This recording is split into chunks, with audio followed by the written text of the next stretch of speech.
والے ہیں وہ بھی حق پر ہیں، اور حضرت ابو الحسن اشعری رحمۃ اللہ علیہ، ان کی بات بڑے بڑے فقہا، محققین، محدثین بات کو ٹال نہیں سکتے، جو بھی فرماتے حق فرماتے ہیں۔ آپ فرماتے ہیں لم یزل ابو بکر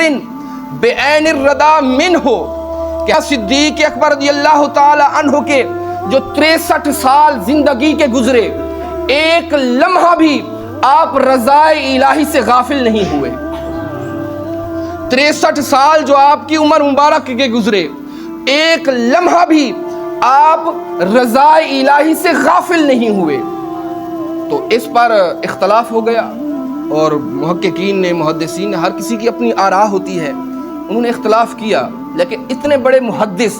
خود سیدنا صدیق اکبر رضی اللہ تعالیٰ عنہ کے متعلق یہ ارشاد فرما دیں، یہ کوئی چھوٹی بات نہیں ہے، یہ حضرت سیدنا صدیق اکبر رضی اللہ تعالیٰ عنہ کی صداقت کی ایک نشانی ہے۔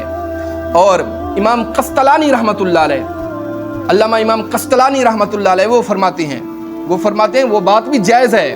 کہ آپ کا 63 سال کی عمر میں آپ کا ہر لمحہ رضائے الہی میں گزرا اور رضائے الہی میں ڈوبے رہے، یہ بات بھی جائز ہے۔ لیکن مجھ سے پوچھنا چاہتے ہو، لم یزل ابو بکر مؤمنا قبل البعثۃ وبعدها وهو الصحیح المرتضی، کہ حضرت ابو بکر سیدنا صدیق اکبر رضی اللہ تعالی عنہ بعثت نبوت سے پہلے بھی آپ مومن تھے، اور اس کے بعد بھی آپ مومن تھے۔ ایسا نہیں ہے کہ بعثت نبوت سے پہلے آپ مومن نہیں تھے، آپ بعثت نبوت سے پہلے بھی صدیق اکبر رضی اللہ تعالیٰ عنہ کیا تھے؟ مومن تھے۔ تو یہاں پر ایک سوال پیدا